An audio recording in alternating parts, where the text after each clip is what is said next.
Patrick Crakes is a huge deal, and he joins us on 365 Sports. The college football rights are going to morph because of this massive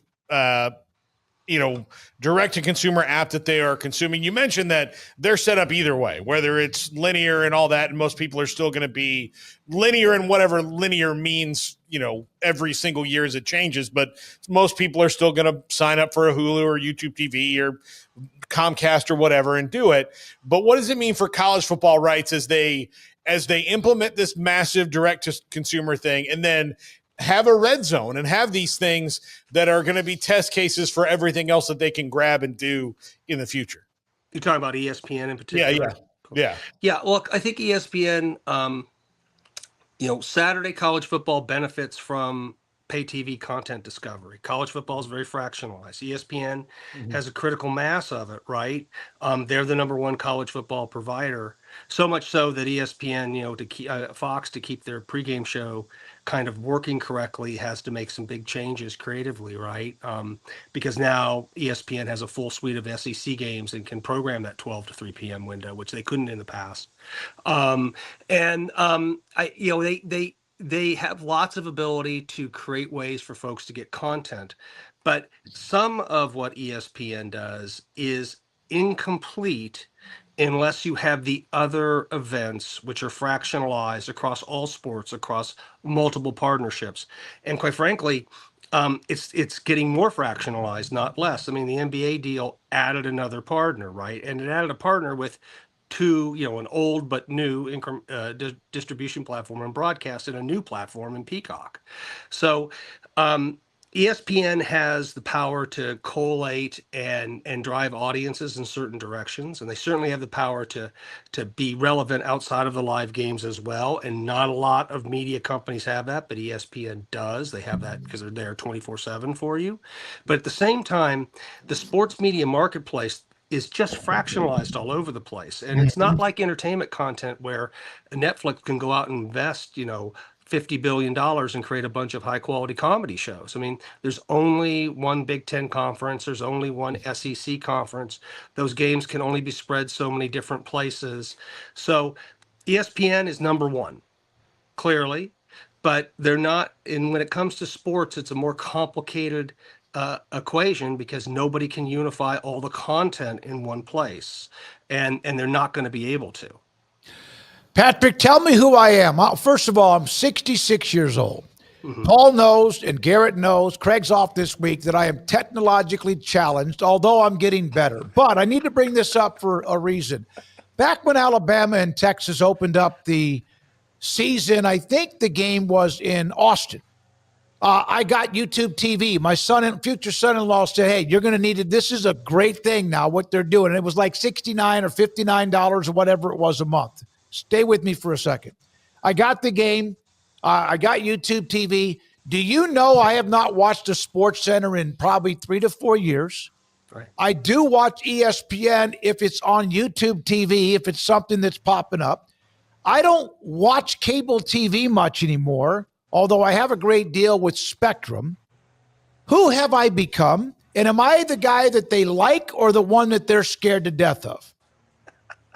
So first of all, well, look, David, first of all, speaking as an 89-year-old, I'll turn 89 here in a couple months. And because it's not the years, guys, it's the mileage. Yeah. Okay? No, yeah, you're right. But look, David, yes, you're 66, but people are living viably longer than ever. That's and right. All the economic wealth is in your hands. So Yes. It's kind of interesting. We've moved away. It used to be that you needed to really impact young people for brand positioning. We all learned this. If you take a freshman microeconomics course, you learn about the theory of the household where, you're single, then you get married and you start borrowing money to buy a house and washing machines, and then you go off into retirement. That's all blown up now. The capital spending of households across the lifespan of a household and a person is now it's stretched out much further. So you're valuable, right? Everybody's valuable. The young people remain more valuable because they're scarce. And you think about when it comes to what creates value, it's scarcity, right? So women watch more media and consume more media, watch more television than men. So men are more valuable. Young men watch traditionally always have less TV than everyone else. They do other things, and that's still the case, right? So that's where your young case comes in. There's less media watching by young people, but it tends to be more female across all the age cohorts.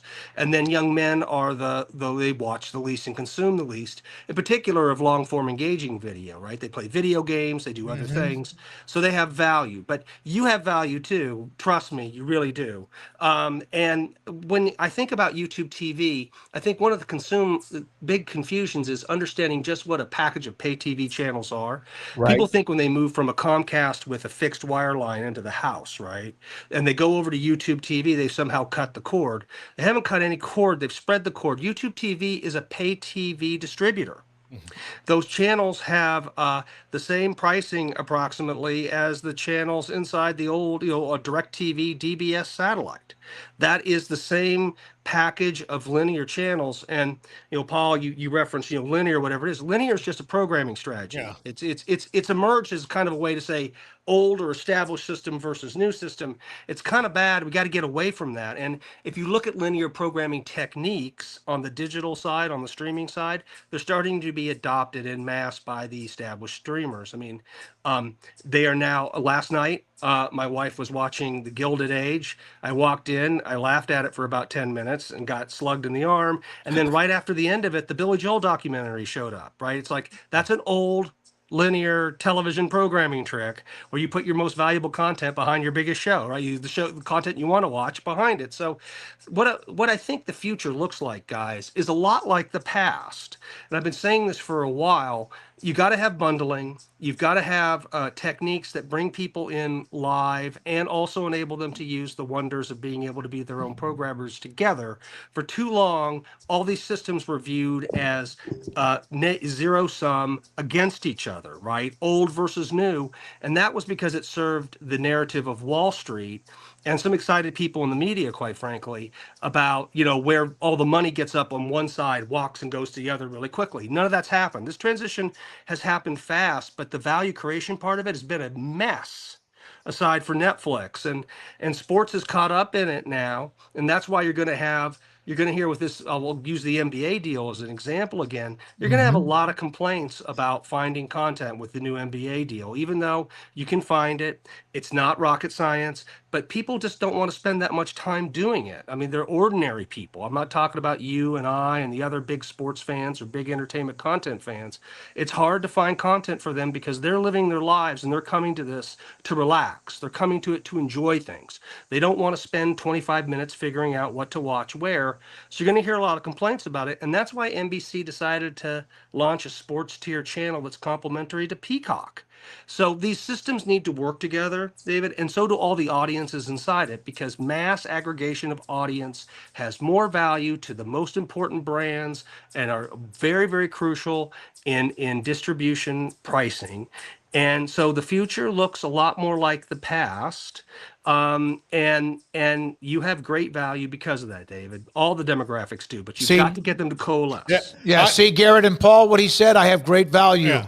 I've watched 2 Rangers games because of the way things have changed on regional television. That's I was actually just about to ask him about that. I'll just criticize you, Smokey. I don't have a deal with Spectrum or Comcast or any of those other ones because I prefer more bespoke, mom and pop options like Hulu and YouTube TV, who are owned by these small companies. You may have heard of them, Disney and Google. They're very slow. They're run on Steam, and they're very green. Google and Apple are like they're so like typewriters. Yeah. We appreciate it, Patrick. Thanks for your time, and have a great rest of the week. Absolutely, and always remember, Smokey, don't undervalue yourself.